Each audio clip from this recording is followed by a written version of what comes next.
Hello everyone मेन्सुरेसनको question गर्ने क्रममा हामी क्वेसन नम्बर 7 सम्म छौं र अहिले जुन बीएलई मोडल क्वेसन म गरिरहेको छु यो 100% एक्जाममा आउने खालको क्वेसनहरु मात्र छ सो एकदमै important and you can score 5 marks from here एउटा क्वेसन फिक्स हुन्छ र यहाँबाट 5 मार्क्स तपाई स्कोर गर्न सक्नुहुन्छ सो क्वेसन नम्बर ए मा हेर्नुस् rectangular garden as shown in the figure is made inside the land of rhombus. So बाहिरको land rhombus छ. So all four sides are equal. र भित्र के छ एउटा triangle छ. After that you can see here length of diagonals 20 meter and 16 meter. यो length of diagonal भनेपछि rhombus को diagonal दिएको हो यो. Write the formula to find the area of isosceles triangle. Isosceles triangle को area find out गर्ने formula लेख्नु पर्ने. After that calculate the area of isosceles triangle. यो isosceles triangle नै हो. You can see here दुईटा side equal छ. दुईटा side equal भनेको two sides equal भनेको isosceles triangle. So let's do it. यहाँनिर हामी पहिला diagram बनाम. We have to draw the diagram. All sides are equal and then एउटा isosceles triangle बनाउनु पर्छ. Two sides are equal 10 cm यो पनि equal छ. Okay, do not confuse मैले डबल लाइन दिए. यहाँ एउटा लाइन हाल्दिएको छु त्यही भएर यो 7 cm. Okay, so question number A मा क्वेशनले के भनेको छ just we have to write down the formula to find the area of isosceles triangle. So area of isosceles triangle यसको फर्मुला के हुन्छ b by 4 root under 4a square minus b square यो चाहिँ फर्मुला भयो isosceles triangle को formula. Number B question number B मा क्वेशनले के भनेको छ calculate the area of isosceles triangle. अब यहाँनिर हामीले के गर्नुपर्ने area of isosceles triangle calculate गर्नुपर्ने. सो हियर ए भनेको कमन साइड दुईटा साइड कमन छ यो पनि 10 centimetre common side 10 centimetre 10 metre छ कि सेन्टिमिटर छ यहाँनिर मिटर छ 10 मिटर. आफ्टर दैट बी भनेको बेस कति छ 7 metre. We have to find out area of isosceles triangle. So area of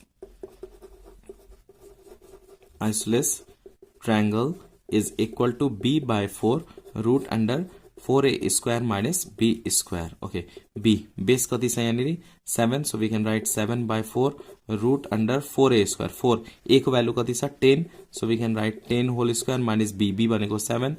So here we can write 7 whole square. So 7 by 4 root under 10 square 100 into 4 400 भयो minus 7 square भनेको 49. So write down here 49. 10 square भनेको 100 into 4 400 7 square 49. So we have to write here 49. 7 by 4 and root under 449. What we have to do subtract. So 400 minus 49 गर्दाखेरि कति हुन्छ 351 हुन्छ. अब root under 351 find out गर्ने 7 by 4 into root under 351 गर्दाखेरि 18.73 आएको छ.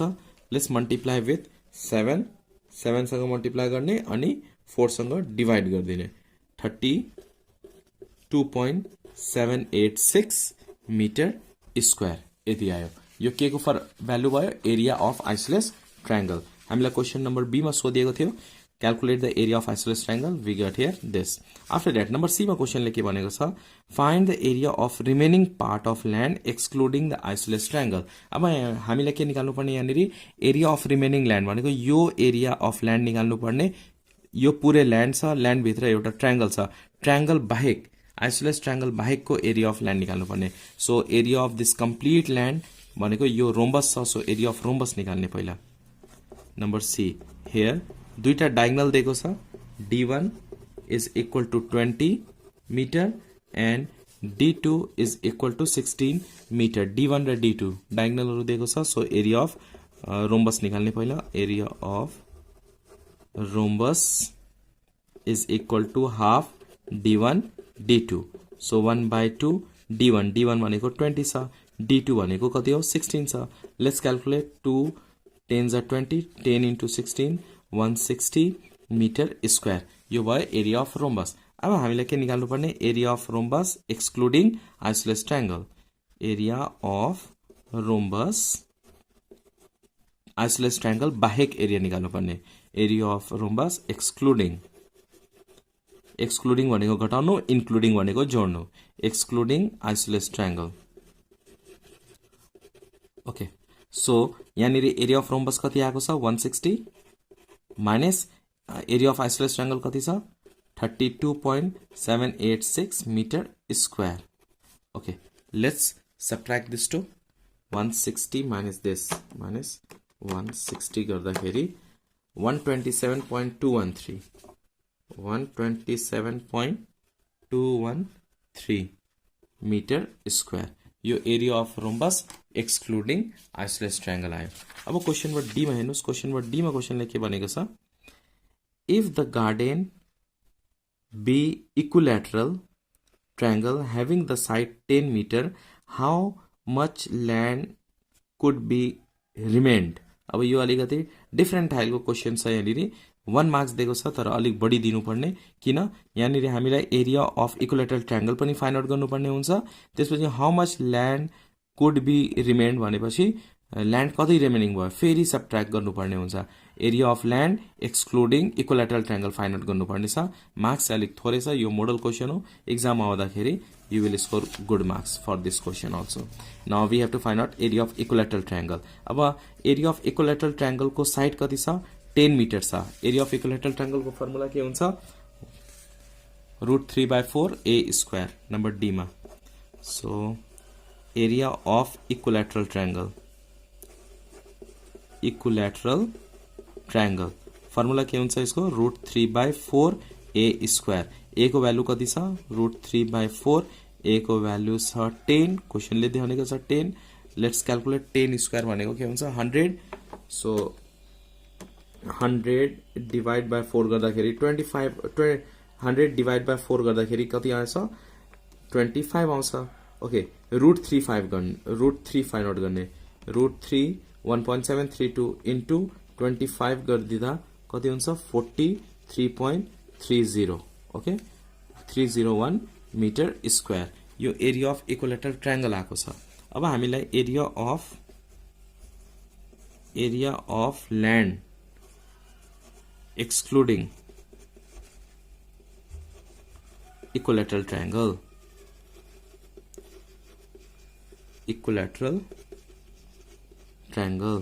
गर्दाखेरि इक्विलैटरल यहाँनिर कति आएको छ एरिया अफ ल्यान्ड कति छ 160 so 160 meter square minus area of equilateral triangle 43.301 area of rhombus 160 area of equilateral triangle 43.301 अब सबट्र्याक्ट गर्दिने यो 160 minus 43.301 गर्दाखेरि 116.7 meter square. So hope you understand this question number 7 taken from mensuration एकदमै important 100% important and you will score 5 marks from here 5 marks score गर्न सक्नुहुन्छ question number 9 मा हेर्नुस् a circular garden with a radius 15 meter is situated in the center of parallelogram shaped park the park has base 200 meter and height 150 meter अब यहाँनिर diagram बनाएको छैन तर म यहाँनिर तपाईलाई डायग्राम बनाएर सिकाउँछु है यो मैले एउटा प्यारालेलोग्राम बनाइदिए र प्यारालेलोग्राम बीचमा एउटा सर्कुलर गार्डन पनि छ एउटा गार्डन पनि मैले बनाइदिए रेडियस कति छ यसको गार्डनको 15 metre so we have to write here 15 metre okay अब यहाँ हेर्नुस् बेस कति छ प्यारालेलोग्रामको 200 मिटर यहाँ देखि यहाँसम्म कति हो 200 मिटर आफ्टर दैट हाइट कति छ 150 so this is the height यो हाइट कति छ 150 मिटर कुनै बेला डायग्राम दिएको हुन्छ कुनै बेला दिएको हुँदैन so you can draw yourself by reading the question आफै बनाउन सकिन्छ क्वेशन पढेर अब क्वेशन नम्बर ए मा क्वेशनले के भनेको छ if the radius of circle is a metre छ भने व्हाट इज द एरिया कति हुन्छ यहाँनिर ए मिटर भनेको छ भनेको रेडियस कति छ radius r is equal to a metre छ व्हाट इज द एरिया निकाल्नु पर्ने सो एरिया अफ सर्कल को फर्मुला के हुन्छ पाई r स्क्वायर हुन्छ pi r square so r को भ्यालु कति छ अब a छ सो हामी के लेख्छौं pi a square metre square now B question number B मा क्वेशनले के भनेको छ find the area of garden. अब गार्डन कुन छ, प्यालोग्राम छ कि सर्कल छ? अब यहाँ हेर्नुहोस् त, अ सर्कुलर गार्डन भनेपछि area of circle find out गर्नुपर्ने। गार्डन सर्कुलर छ, त्यही भएर area of circle find out गर्ने। So area of garden, area of garden को फर्मुला के हुन्छ? Pi r square. So 22/7, pi को भ्यालु 22/7, आर भनेपछि 15 छ, so we can write here 15 whole square. So 22/7 into 15 square भनेको कति हुन्छ? 225। So write down here 225 multiply by 22 गर्ने अनि डिभाइड बाई 7 गरिदिने। So we get here 707.14 metre square. Okay up to here. Now look at question number C. Question number C मा क्वेशनले के भनेको छ? Find the area of remaining space of park excluding the garden. अब हामीलाई remaining area of park निकाल्नु पर्ने, garden बाहेक, excluding the garden. So garden को एरिया आएको छ, अब के गर्ने? पार्क को एरिया फाइन्ड आउट गर्ने। पार्क भनेको यो whole area of parallelogram. So number C मा area of park first let's find out area of park, area of parallelogram park, parallelogram park. Area of park को formula के हुन्छ? और area of प्यालोग्राम को formula के हुन्छ? Base into height. So we can write base into height. Base भनेपछि कति छ? 200 एन्ड हाइट भनेपछि कति छ? 150। यू क्यान सी हियर बेसदेखि यहाँसम्म बेस, यहाँदेखि यहाँसम्म height. Let's calculate this one. 200 into 15, just 15 into 2 गर्दाखेरि कति हुन्छ? 30 हुन्छ। 15 इन्टु 2 गर्दा 30 भयो। अब कति हो? 1230 छ, 1230 metre square. Okay up to here. After that we have to find out area of park excluding garden, excluding garden, garden बाहेक। सो एरिया अफ पार्क कति आएको छ? 30,000 माइनस एरिया अफ गार्डन कति छ?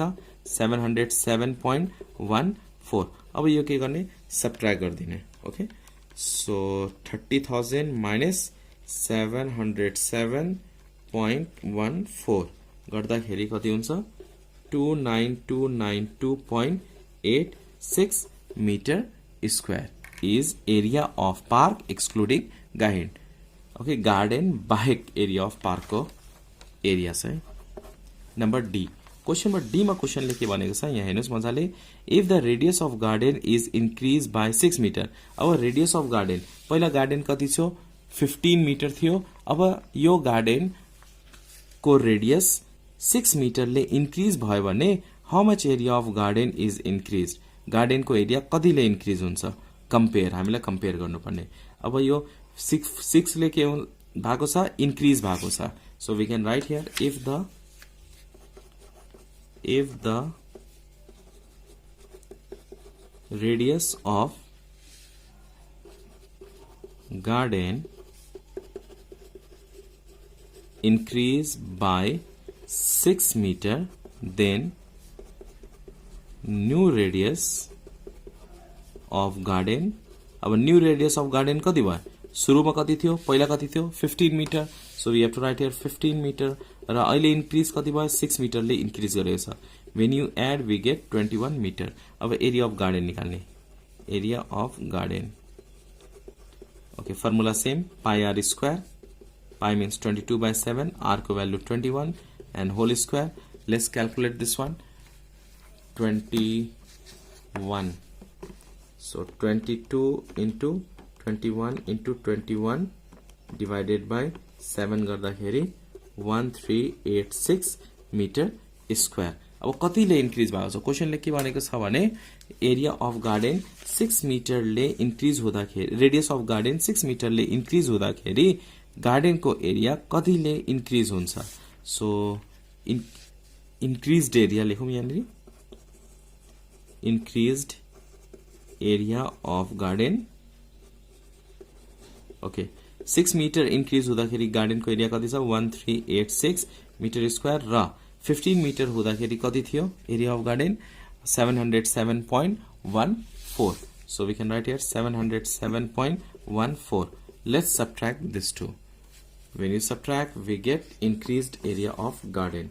सो -707.14 गर्दाखेरि कति हुन्छ 678.86 meter square. Hope you understand this question taken from a mensuration class 8. एकदमै इम्पोर्टेन्ट छ, 100% इम्पोर्टेन्ट छ र यहाँबाट तपाईले 5 मार्क्स स्कोर गर्न सक्नुहुन्छ।